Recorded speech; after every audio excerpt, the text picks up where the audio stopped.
Olá pessoal, sou a Lara Roberta, monitora de cálculo diferencial integral aplicado do projeto de ensino coordenado pela professora Élia. No limite de hoje, a gente vai ver limites no infinito. O símbolo do infinito não representa um número real. Utilizamos o símbolo do infinito para descrever o comportamento de uma função quando os valores em seu domínio ou imagem extrapolam todos os limites finitos. Por exemplo, a função f de x igual a 1 sobre x é definida para todo x diferente de zero. Quando x é positivo e se torna cada vez maior, 1 sobre x se torna cada vez menor. E quando o x é negativo e sua magnitude se torna cada vez maior, 1 sobre x se torna menor novamente. Observando essa afirmação no gráfico, a gente vê quando o x é positivo e se torna cada vez maior, menor se torna 1 sobre x. Quando x é negativo e a magnitude aumenta, menor se torna 1 sobre x. Ou seja, f de x igual a 1 sobre x possui limite quando x tende a menos ou mais infinito, ou que zero é um limite da f de x igual a 1 sobre x no infinito e no menos infinito. Observando esse x crescendo ou decrescendo sem cota, a gente tem, então, que o limite de 1 sobre x, quando x tende a menos ou mais infinito, vai ser sempre igual a zero. A gente observa aqui no gráfico. X aumentando, a f de x sempre diminui o valor do limite aqui, sempre se aproximando de zero. Mesmo caso quando x é negativo, ou seja, quando x está tendendo a menos infinito.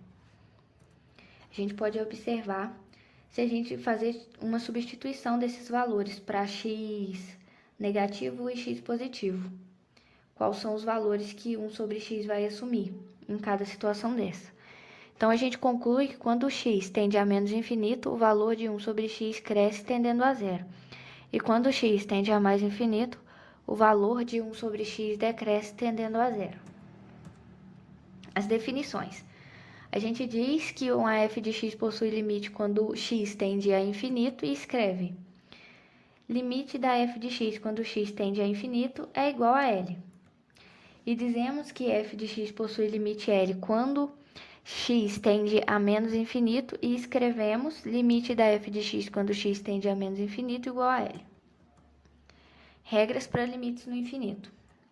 Se n for um número inteiro e positivo, então a gente vai ter que o limite da f de x elevado a n quando x tende a mais infinito é a mesma coisa que escrever e resolver o limite da f de x quando x tende a mais infinito elevado a n. A gente resolve o limite e depois resolve esse valor elevado a n.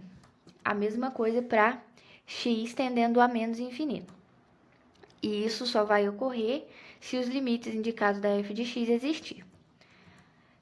As constantes podem ser movidas para fora dos símbolos de limite para multiplicar o limite resolvido. O que eu quis dizer? Limite de k, que é uma constante, vezes f de x quando x tende a mais infinito, é a mesma coisa que k, que é constante, vezes o limite da f de x quando x tende a mais infinito. A mesma coisa para menos infinito. A gente remove a constante para fora do limite e multiplica por ele depois. Essa condição também só é válida se os limites indicados pela f de x existir. Agora, por último, o limite de uma constante, que a gente representou a constante podendo ser k, mas isso poderia ser 1, 2, 3, algum número qualquer. Então, o limite de k é igual a k. O limite de uma constante é igual à própria constante. Então, o limite de k, quando x tende a mais infinito, é igual a k. Mesma coisa para menos infinito. Obrigado pela atenção. Por hoje é só.